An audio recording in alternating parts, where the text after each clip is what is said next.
Hello guys, नमस्ते, प्रणाम। कैसे हैं आप लोग? उम्मीद करती हूँ कि अच्छे होंगे। तो गाइस, स्वागत है आपको विलेज किचन क्वीन में। आज हम बनाने जा रहे हैं गुजिया। इस गुजिये को गांव में हम पिरिकिया भी कहते हैं। तो हम बना रहे हैं गुजिया। तो गुजिया के लिए हमने मैदा लिया है 500 ग्राम, और साथ ही हमने घी लिया था, उस घी को इसमें रख के इसको अच्छी तरह से मिक्स करेंगे, ताकि हमने जो घी डाला है उसकी गुठली ना बनी रहे। सारी गुठली को अच्छी तरह से दोनों हाथों से मिक्स करके उसको मिला लेंगे। और दोनों हाथों से मिलाने के बाद देखिए सारी घी मिल चुकी है अच्छी तरह से, और हाथों के बीच अच्छे से वो बंध रही है। तो गुजिया के आटे अच्छी तरह से मिक्स हो चुकी है। अब हम इसमें थोड़े थोड़े करके पानी डालेंगे और इसको मिक्स करेंगे। थोड़े थोड़े पानी डालने से होता क्या है कि जो आटा का डो होता है अच्छी तरह से गूंथ जाता है। थोड़ा इसे हम सख्त ही गूँथेंगे ताकि गुजिया क्रिस्पी और खस्ता बने। अगर हम आटे की डो को थोड़ा नरम या सॉफ्ट कर देते हैं तो ये गुजिया बनने के बाद ऊपर की परत नरम पाव की तरह, रोटी की तरह हो जाती है। इसलिए गुजिया के आटा को थोड़ा सख्त ही गूँथना होता है खस्ता और क्रिस्पी के लिए। तो हमने गुजिया के आटा को गूँथ लिया है।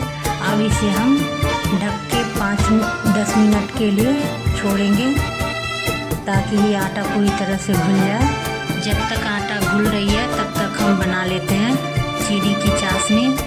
गुजिया हम चाशनी वाली बनाने वाले हैं, इसलिए गुजिया बनाने से पहले हम इस चाशनी को बना लेते हैं। तो हमने गुजिया की चाशनी बनाने के लिए है 1 कप पानी और साथ ही में 300 ग्राम के करीब चीनी।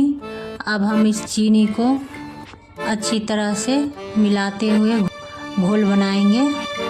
हमें गुजिया चाशनी बनाने के लिए कोई तार जैसी चाशनी नहीं चाहिए, हमें बस हल्का चिपचिपा और गाढ़ा ही चाशनी चाहिए। जैसे हम गुलाब जामुन का चाशनी बनाते हैं उसी प्रकार से हमें गुजिया की भी चाशनी बनानी है। तो हमने जो चीनी डाला था वो चीनी घुल चुका है। अब इसमें हम डाल देते हैं थोड़े से इलायची, जिसको दाने को हमने फोड़ के रखा है, इलायची दाना। अब इसको हम अच्छी तरह से मिक्स कर लेते हैं। तो गाइस देखिए चाशनी तैयार है। इसे हम मिलाते हैं तो देखिए कढ़ाई के किनारे पे गाढ़ा गाढ़ा परत चढ़ रहा है। तो चाशनी बनके रेडी हो चुका है। अब हम इसको एक बार चेक कर लेते हैं। तो ये हल्का चिपचिपा और गाढ़ा हो चुका है। अब हमारी चाशनी तैयार हो चुकी है। तो गाइस जब तक हमारी ये चाशनी ठंडा हो रही है तब तक हम गुजिया बनाने के लिए सूजी को भून के तैयार कर लेते हैं। तो चलिए, हमने कढ़ाई लिया है, कढ़ाई को गर्म कर रखी हूँ और इसमें मैं डाल रही हूँ थोड़े से घी। अब इसी घी में हम सूजी को रखेंगे। तो हमने 250 ग्राम के करीब सूजी लिया है। अब इस सूजी को अच्छी तरह से इस घी में मिक्स करते हुए भूनेंगे सुनहरा होने तक। तो फ्रेंड, अभी तक आपने हमारे चैनल को सब्सक्राइब नहीं किया है तो जल्दी जल्दी सब्सक्राइब कर लीजिए। वीडियो को लाइक और ज़्यादा से ज़्यादा शेयर कर दीजिए। तो फ्रेंड, हमारी सूजी आधी भून चुकी है। अब इसके साथ ही मैं डाल लेती हूँ नारियल का बुरोदा, जिसको हम अच्छी तरह से सूजी में मिक्स करके साथ ही में भूनेंगे। सूजी आधा भून चुका था इसलिए हमने बुरूदा डाला है, और सूजी के साथ ही इस बुरूदे को भी हल्का भूनेंगे ताकि ये नारियल का बुरूदा जो है अपना खुशबू छोड़ दे। तो अब हमारे नारियल के बुरूदे और सूजी एक साथ अच्छी तरह से भून चुकी है।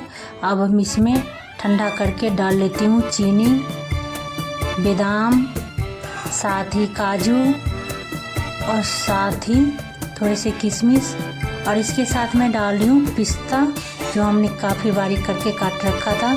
अब इसको हम अच्छी तरह से मिक्स कर लेते हैं। तो फ्रेंड, हमने यहाँ पे चीनी डाला है सूजी में। आप इसके जगह पे बुरोदा भी मीठा डाल सकते हैं। और ना हो तो चीनी को पीस के पाउडर बना के भी आप डाल सकते हैं। तो हमने गूँथे हुए डो को अच्छी तरह से मिला लिया है। अब इसकी छोटी छोटी लोई काट के एक छोटा सा पेड़ा बनाएंगे और उसको रोटी की तरह छोटे छोटे बेल लेंगे। जैसे छोटे पूरी बेलते हैं ऐसे ही बेलेंगे। तो फ्रेंड हम यहाँ पे थोड़े से आटा छिड़क के उसके ऊपर ही बेल रहे हैं। इसमें थोड़ा सा भी तेल लगा के अगर हम बेलेंगे तो ये गुजिया गूँथते टाइम बिल्कुल नहीं चिपकेगा, इसका खुल जाएगा मुंह और सारी सूजी में तेल भर जाएंगे। इसी वजह से हमने इसको थोड़े से आटे छिड़क के उसके बाद बेला है। तो गाइस हमने रोटी को छोटा करके बेल चुकी हूँ पतला करके। अब वो सूजी का मिश्रण जो है हम चम्मच से 2 चम्मच में डाल रही हूँ। दोनों तरफ के किनारे को ज्वाइंट करने के लिए हमने थोड़े से पानी उंगली में लगा के उसके ऊपर चिपका रही हूँ। पानी लगाने से किनारी जल्दी चिपक जाती है और तेल में डालने के बाद खुलती भी नहीं है। अब मैं उस पर से थोड़े से पानी लगा रही हूँ ताकि इसको गूँथने के बाद खुले ना। मैं साँचा से नहीं बना रही हूँ, मैं इसे अपने हाथों से ही गूँथ के बना रही हूँ।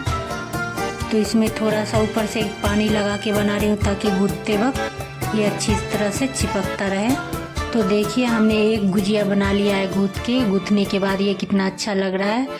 अब इसी तरह हम सारे गुजिया को गूँथ के तैयार कर लेती हूँ। तो ये देखिए हमने सारे गुजिया को गूँथ के रेडी कर लिया और कितना सुंदर फ्लावर की तरह लग रहा है। तो फ्रेंड हमने यहाँ पे तेल को गर्म कर रखा है और सभी गुजिया को इसमें एक एक करके रख लेती हूँ। तेल गर्म है, ये नहीं चिपकेगा और थोड़ी ही देर में सारी गुजिया धीरे धीरे करके ऊपर आ जाएगा।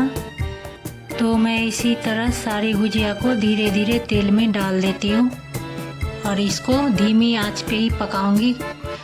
चूल्हे का फ्लेम कम होगा क्योंकि अगर हम फ्लेम ज़्यादा करेंगे तो ये थोड़ा सॉफ्ट हो जाएगा, क्रिस्पी नहीं बन पाएगा। इसलिए हम इसको पहले कम फ्लेम पे ही पकाएंगे।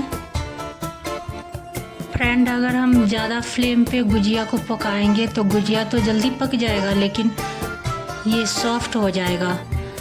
जैसे ही गुजिया ठंडा होगा इसके बीच का जो फुला फुला रहता है वो चिपक जाएगा और सॉफ्ट हो जाएगा। इसलिए कभी भी बनाएं तो कम फ्लेम पे ही बनाएं। लाल होने के बाद आप उसको थोड़ा फ्लेम ज़्यादा कर सकते हैं लेकिन शुरू में फ्लेम कम ही रखना होता है। तो फ्रेंड हमने सारी गुजिया को तल लिया है। अभी इसको मैं जो चीनी का चाशनी बना के रखा था उसमें सभी को एक एक करके डुबा के निकाल लेती हूँ अलग बर्तन में। तो फ्रेंड अगर आपने अभी तक मेरे चैनल को सब्सक्राइब नहीं किया है तो जल्दी जल्दी सब्सक्राइब कर लीजिए, वीडियो को लाइक और ज़्यादा से ज़्यादा शेयर कर दीजिए। तो देखिए गुजिया चाशनी में डालने के बाद कितना सुंदर लग रही है। अब मैं सभी को इसी तरह से चाशनी में डुबा के निकाल लेती हूँ। और यहाँ पे हमने गुजिया को थोड़ी सी गार्निश करने के लिए थोड़े से बारीक पिस्ते काट के रखे थे, उसको मैं ऊपर से छिड़क देती हूँ। तो देखिए अब हमारी गुजिया बन के रेडी हो चुकी है। आपको हमारी आज की वीडियो कैसी लगी कमेंट में ज़रूर बताइएगा। हम मिलेंगे अब अगली वीडियो में, तब तक के लिए बाय।